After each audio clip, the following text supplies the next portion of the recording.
പ്രതിപക്ഷ നേതാവിനെ കേരളത്തിൽ തീരുമാനിക്കുമെന്ന CPM ഇന്നത്തെ PB യോഗത്തിൽ പ്രതിപക്ഷ നേതൃപദവി ചർച്ചയായില്ലെന്ന് നേതാക്കൾ പറഞ്ഞു. പ്രതിപക്ഷ നേതാവാകുമോ എന്ന ചോദ്യത്തോട് പിന്നെ കാണാമെന്നായിരുന്നു പിണറായി വിജയന്റെ മറുപടി. കേരളത്തിലുണ്ടായത് അപ്രതീക്ഷിത പരാജയമെന്ന് PB വിലയിരുത്തി.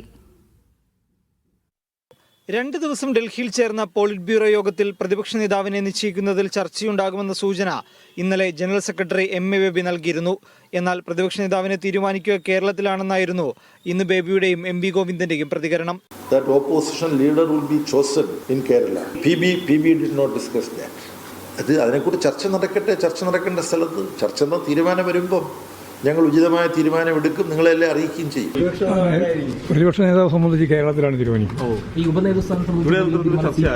അതുൾപ്പെടെയുള്ള എല്ലാ കാര്യവും അവർ തീരുമാനിക്കും. യോഗത്തിനെത്തിയ പിണറായി വിജയനോട് നിരന്തരം ചോദിച്ചെങ്കിലും പിന്നെ കാണാമെന്നായിരുന്നു മറുപടി. മതനിരപേക്ഷതയ്ക്ക് പേരുകേട്ട കേരളത്തിലാണ് BJP 3 സീറ്റുകൾ നേടിയത്.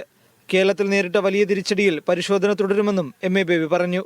Unexpected defeat of the LDF was a serious setback to the left and democratic forces. Another disturbing development from the state of Kerala is the fact that BJP was able to win 3 seats. പ്രതിപക്ഷ നേതാവ് സ്ഥാനത്ത് പിണറായി വിജയൻ തന്നെ തുടരട്ടെ എന്നാണ് സംസ്ഥാന സെക്രട്ടേറിയറ്റിലെ ഭൂരിപക്ഷ വികാരം. എന്നാൽ ജനറൽ സെക്രട്ടറി MA ബേബിക്കും കേന്ദ്ര നേതൃത്വത്തിനും വ്യത്യസ്ത നിലപാടുണ്ടോ എന്ന കാര്യത്തിൽ വ്യക്തതയില്ല. മുഖ്യമന്ത്രി സ്ഥാനാർത്ഥിയായി പിണറായിയെ പ്രഖ്യാപിക്കുന്നില്ലെന്നായിരുന്നു തെരഞ്ഞെടുപ്പിന് മുമ്പ് CPM ജനറൽ സെക്രട്ടറി പറഞ്ഞിരുന്നത്. പാർട്ടിയിൽ ഒരു മാറ്റം വേണമെന്ന നിലപാട് ചില കേന്ദ്ര നേതാക്കൾക്കുണ്ട്. മീഡിയ 1 ഡൽഹി.